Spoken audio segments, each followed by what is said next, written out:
My name is Tony Foriest. It's actually Anthony.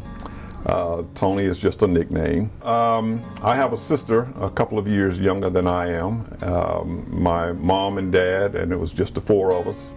My parents were educators, and they had a lot of connections and things that they were involved in, and of course that would drag us along as well.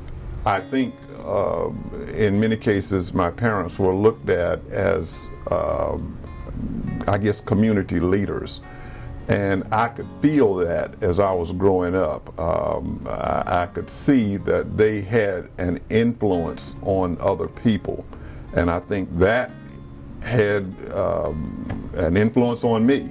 We were a close-knit community, but the racial differences were very evident.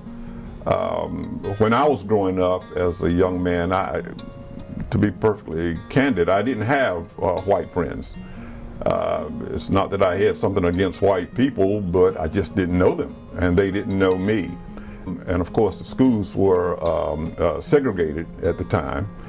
When I was in elementary school, I must have been about 7th or 8th grade or something like that.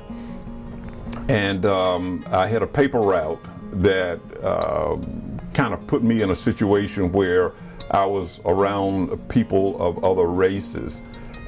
Like I said, that was my first encounter, but the point is that it made me aware that there are differences. There were differences in the way that I was perceived. There were differences in the way I was treated.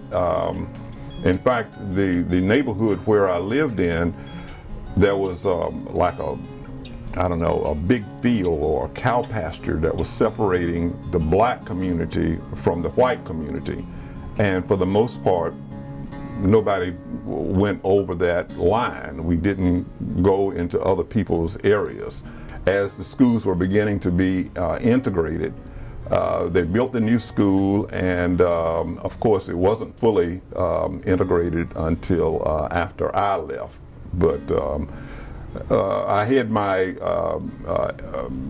secondary education right here in Alamance County. I really got involved in a lot of civic type organizations, and of course this was again during the civil rights era.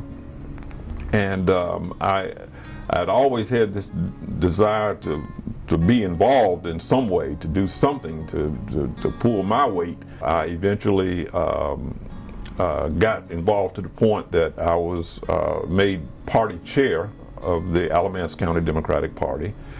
Part of my responsibilities at that time was to try to get other people to run for office, good people to run for office. And we came down to the point that somebody was suggesting, well, you're always asking us to run, why don't you do that? I was running for the North Carolina Senate. I ran for office in 2004.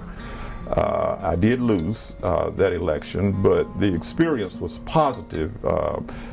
And it was positive to me because I really felt like I made a difference. So I ran again in 2006, and I did win. I won in 2008. I was inspired by a lot of people around me. They were carrying that baton before I got involved. To me, it's about carrying that baton a certain way, and you hand it off to someone else. No one can do it all by himself, and I wanted to do my part, and my part was to take that baton as far as I could take it, and then I give it to someone else, and they give it to someone else, and that's how progress is made, the way I see it. I think there's always something that we can do. There's always a role that we can play, and if nothing else, you can always be an inspiration to somebody else.